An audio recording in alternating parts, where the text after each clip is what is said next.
आपके लिए लेकर के आए हैं 100x का पावर वीडर, जिसको आप अनबॉक्स करके कैसे उसे असेंबल कर सकते हैं। इस तरह से आपको एक लकड़ी की पेटी मिलेगी, जिसको आप खोलने के बाद में जितने भी पार्ट्स हैं वो इस तरह से आपको उसके अंदर से सारे पार्ट्स निकलेंगे और कोई भी भाई इसको बड़े आसान तरीके से असेंबल कर सकता है।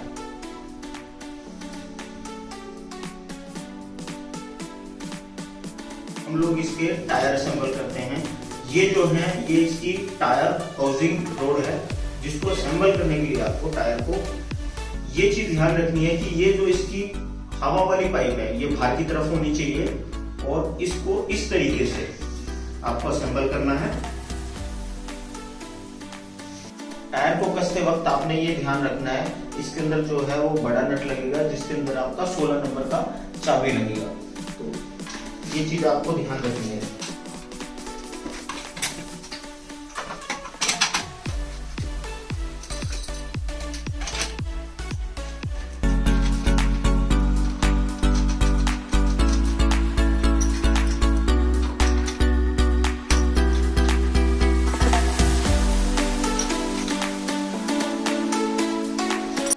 अब हम इसके अंदर अपराइट गियर प्लेट को कसते हैं, जिसके अंदर जो नट है वो 13 नंबर की चाबी लगेगी। इसके अंदर छोटा नट होगा, ये नट इसके अंदर लगाना है। आइए हम आपको लगा करके दिखाते हैं। ये इस तरह से 4 नट लगेंगे,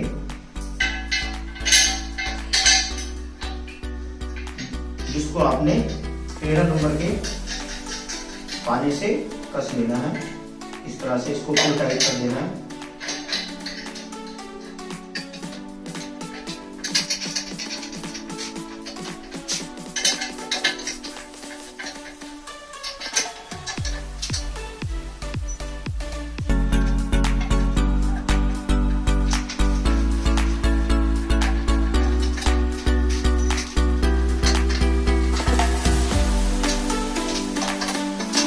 अब हम इसको बताते हैं आपको कि मडगार्ड किस तरह से असेंबल करने हैं। इसके अंदर भी छोटे नट लगेंगे आपके 13 नंबर के पानी पे जो सेट हो जाएंगे। ये इसकी प्लेट है मडगार्ड की, इसको यहाँ पर भी लगा करके आपको इस तरह से और चाबी की मदद से आप अच्छे से इसे टाइट करते हैं।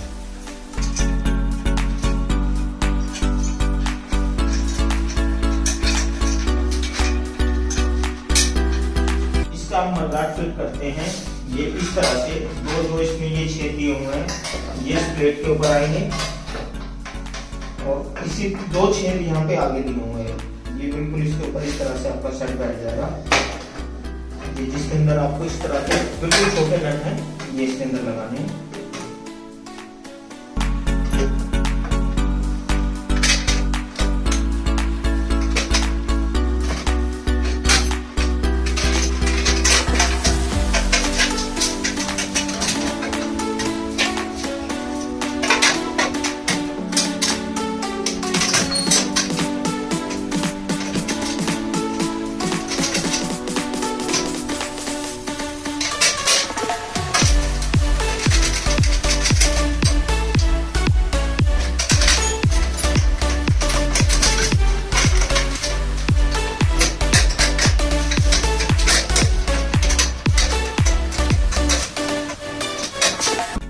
इसका हैंडल लगाना है, बताइए। ये इस तरह से है, इसको ये जो इसके अंदर गैप दिए हुए दांते दिए हुए हैं, इसी तरह से इसके अंदर दांते हैं, तो इसको आपको ऐसे थोड़ा चौड़ा करके उसी तरह से फिट करना है जैसे इसके दांते इसके अंदर आ जाए।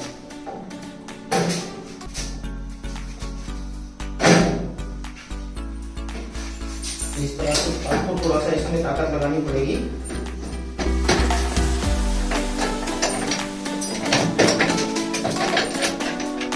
आइए आपको बताओ, ये जो बातें हैं ये इसी प्रोसेस के आगे सामने होनी चाहिए।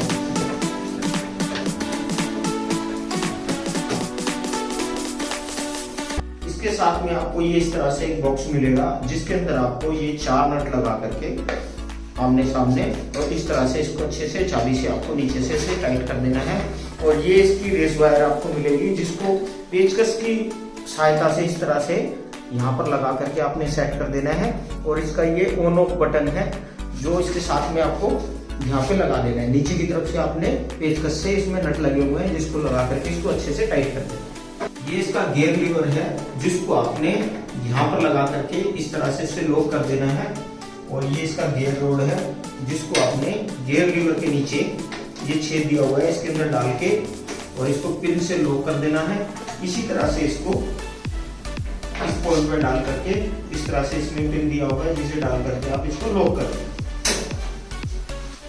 हम इसकी एक्सीलेटर वायर फिक्स कर रहे हैं। ये देखिए, आपको ये इस तरह से इस बॉक्स को खोल लेना है। खोलने के बाद में इसमें ये जो नट दिया हुआ है इसके अंदर से इस वायर को आप निकाल लें और निकालने के बाद में पेचकस की सहायता से ये देखिए ये पॉइंट दिया हुआ है, इसमें आप इसको इस तरह से थोड़ा पीछे करके और इसको टाइट कर दें। पूरा बिल्कुल आपने टाइट करके और इस नट को इस तरह से टाइट कर देना है पूरा, जिससे आपकी रेस अच्छे से काम करेगी। ये इस नट को आपने टाइट कर लेना है और फिर से दोबारा इस बॉक्स को इसी तरीके से आप लगा दें।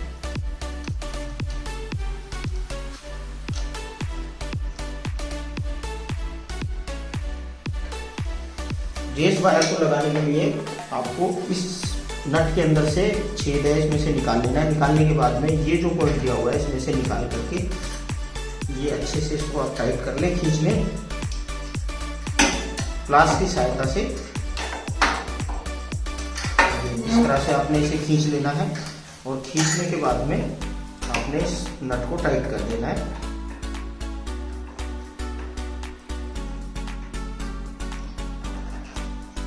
ये देखिए, अब हमने ये रेस वायर लगाई है लेकिन ये लूज रह गई है, तो इसे क्या करना है, रेस वायर को यहाँ से इसको एडजस्ट करना है। प्लास की सहायता से इस तरह से इसे पूरा खींच लेना है। पूरा खींचने के बाद इसको टाइट करके लगाना है।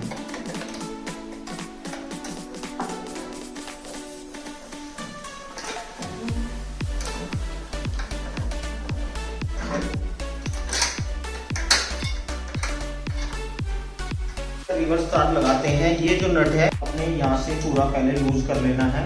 लूज करने के बाद में आपने इस रिवर्स वायर को पेचकस की सहायता से ये इस तरीके से पेचकस की सहायता से आपने इसे इसमें फिट कर देना है।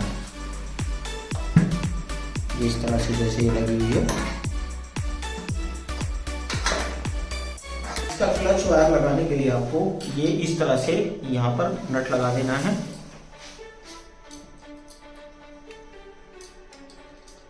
नट लगाने के बाद अच्छे से इसे टाइट कर देना है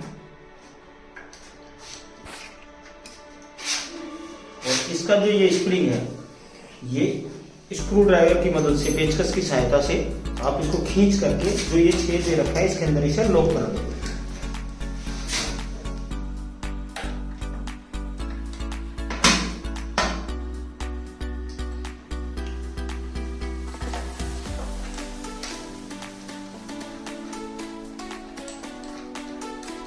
इस तरह से आप इसको ढीला कर लें पहले और ढीला करने के बाद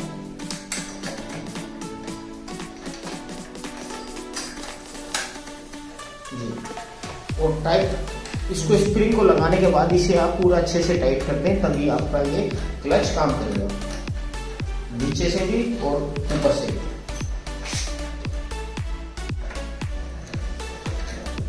ये देखिए आपका क्लच ये इस तरह से काम करने लग जाएगा। अगर आपको क्लच कम या ज़्यादा करना है तो इसको आप यहाँ से एडजस्ट कर सकते हैं।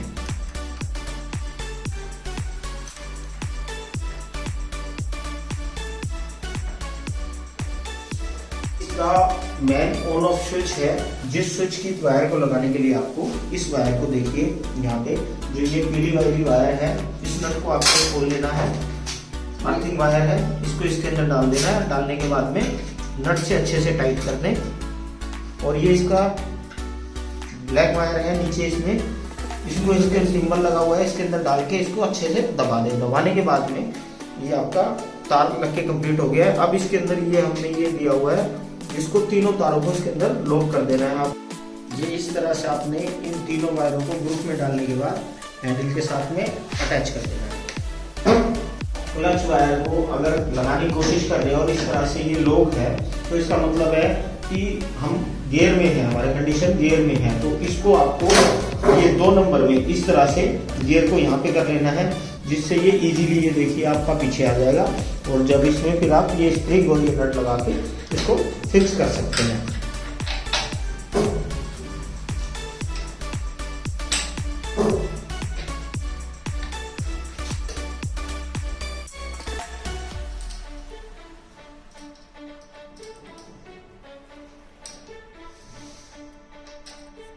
ब्लेड है, इस ब्लेड को ऐसे लगाना है। एक ये होना चाहिए अंदर के साइड, एक होना चाहिए बाहर के साइड, ताकि ऐसे कसा जा सकते हैं।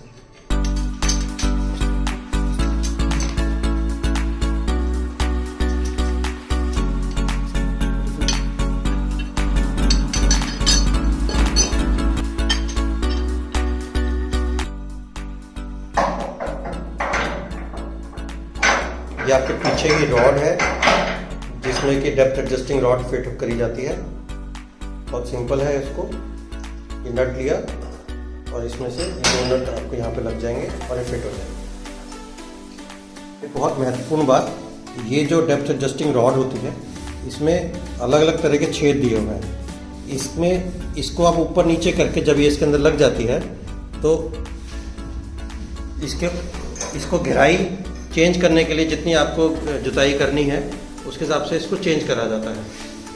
अगर आप ऊपर डालेंगे तो डिफरेंट गहराई मिलेगी और नीचे डालेंगे तो डिफरेंट गहराई मिलेगी। अब आप ये पूछेंगे कि इसकी ये ऐसे कर्व क्यों होता है। ये कर्व इसलिए होता है ताकि अगर कहीं बालू है बहुत ज़्यादा तो आप इसको इस तरीके से लगाएंगे, ठीक है। और अगर बालू नहीं है तो आपको मिट्टी काटनी है तो आप इस तरीके से लगाइए, जिसमें कि ये जो कोना है ये आगे की तरफ ऐसे होना चाहिए। अब मशीन आपके असेंबल हो गई है। अब बारी आती है इसमें इंजन ऑयल और गियर ऑयल भरने की। पहले ये नॉब खोलिए और इसके अंदर इंजन ऑयल 20W40 का इस लेवल तक आपको ले जाके इंजन ऑयल भरना है। ये पेट्रोल की टंकी में पेट्रोल भरा जा रहा है। लगभग 3-3.5 लीटर का पेट्रोल आपका इसके अंदर डालना है। पेट्रोल डालते समय ये ध्यान रखिए कि 3.5 लीटर की टंकी है और पेट्रोल के अंदर आप जो दी गई छन्नी है उसको नहीं हटाना है, ताकि पेट्रोल साफ पेट्रोल ही मशीन में जाए। इसको नाप के आप डाल सकते हैं या फिर अंदाजे से आप 3.5 लीटर करके डाल सकते हैं। ये गियर ऑयल डाला जा रहा है EP90 ग्रेड का, कोई भी आप ब्रांडेड अच्छा गियर ऑयल ले लीजिए। उसको यहाँ पे जो गियर के पास में एक होल है उसके अंदर आप इसको गियर ऑयल डालिए। फिर इस नॉब को पूरी तरीके से बंद करिए पहले, फिर इसको खोल के चेक करें कि लेवल पूरा गियर ऑयल इसके अंदर फिल हो गया है या नहीं हुआ है। अब इसको बंद करेंगे। अब इसको दोबारा से हम खोल के चेक कर लेंगे।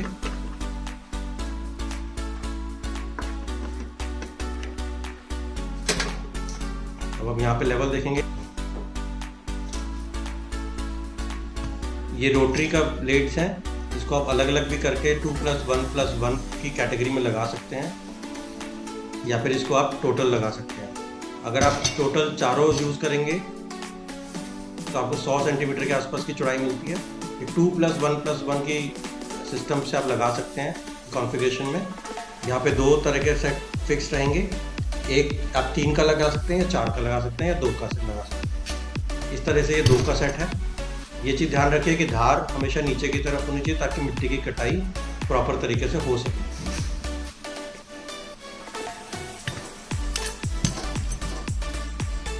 ये आप इसको जोड़ के लगा सकते हैं दोबारा से। इसको पूरा सेट लगाएंगे तो लगभग 50 mm का एक रोटरी सेट बनता है।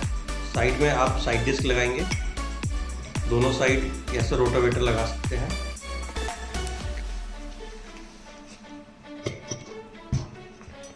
या इसको आप अलग अलग करके भी लगा सकते हैं।